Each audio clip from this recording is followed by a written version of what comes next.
Stop motion videos. Okay, this is gonna be a far cry from like sitting in class. You probably had kids do this, or maybe you did it yourself. You take I have sticky notes. I never did this because I'm not a good drawer. Draw a different picture in each of the sticky notes and flip it. Right, make a flip book, and the little motorcycle goes off the jump or whatever. Right, that is what we're talking about here. But we're going to do this with Google Slides. And so there's a couple different ways you can do this. We're going to go from very, very basic to very, very fancy. If I haven't changed it before then, we started off our evening together talking about the activator was to create a picture using only shapes on Google Slides. So if not, that's what we were going to do. And I changed my mind over the course of the weekend here. So uh, that take that skill or that idea and translate it to a stop motion video. It can be that simple. So there's a couple of lost it in my brain. There's a couple of functions. That's not the word I'm looking for. Mechanics. That's what I was looking for. Woof. A couple of mechanics that are going to be super helpful. But really run with your imagination on this. You can do things like paint a little picture. I'm going to insert a shape here. I'm going to do this. I should really just move my camera, so I'm just an itty bitty guy. All right, so you can create a picture, and maybe I'm gonna fill this in, and it's gonna be uh, dirt, and then I'm gonna have like triangles in the back. We probably talked about this, but if you hold Shift and you draw the image, then it creates a perfect image there. I'm going to This will be the last thing I do, I promise. I'm gonna do this, that here. I'm gonna fill that in. Look, it's a snowy mountain, right? Kinda. All right. So you can create your image with shapes. You can bring in other pictures. You can bring in stick figures. You can bring in whatever. I mean, really, honestly, this is a place for kids to get creative. And then the real function here is over on the left-hand side. If I hit Control D, it's going to copy and paste at the same time. So I clicked on this slide. I hit Control D like that. And it duplicated the slide there. So D for duplicate. And then I'm going to take this and I'm going to move it just slightly to the right. I'll move that with it. So I have a trick for you for that. And then I'm going to duplicate the second one. I'm going to click and drag so those two are together. I'm going to move. And now you kind of get the idea, right? This. I'm going to duplicate this.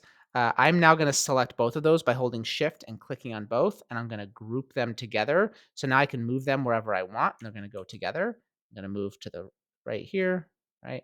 And now I've got a very basic stop motion video where like my mountain is dancing or something, right? And you can do all sorts of things, right? But it gets a little bit faster the more you do this because you start to learn some tips and tricks and you start to get through some things. So it's really best to explore this. But most importantly, think about why or when you might use something like this. And then you can do a couple of things. So once students have created their stop motion video, you can do a couple of different things. You can have them, I mean, if I just present it here, then I click like this, then it's going to move, and I can do that. So I could, talk as I click. If I go to File and Share and Publish to the web, I can automatically set this to go every single second. And then I can loop it by clicking this and automatically start the slideshow as soon as it plays, as soon as it's published. So when I hit publish, I'm going to copy this link. I'm going to paste this link in a new tab. And now this is going to automatically go every single second. But that's pretty slow for a stop motion video. So notice it's going to go over and over and over again.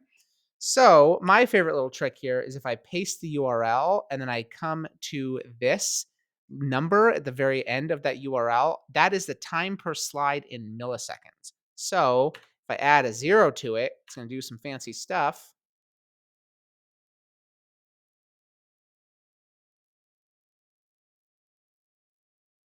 Oh,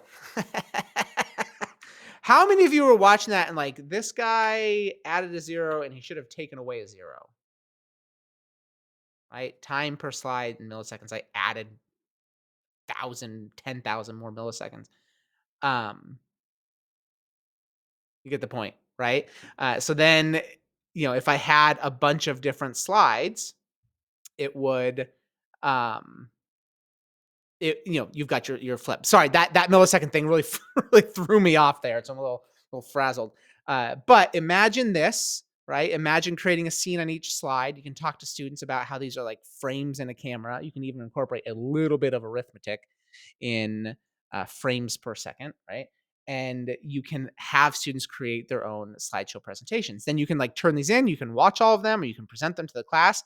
You could couple this up with a screen recorder like Screencastify or Flip, where you can have kids uh, share their screen and record their screen and like record them reading their story as their story plays in the background.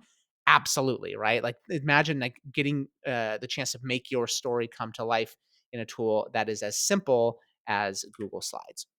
All right, give that a shot. Play around with that. Let me know if I can help.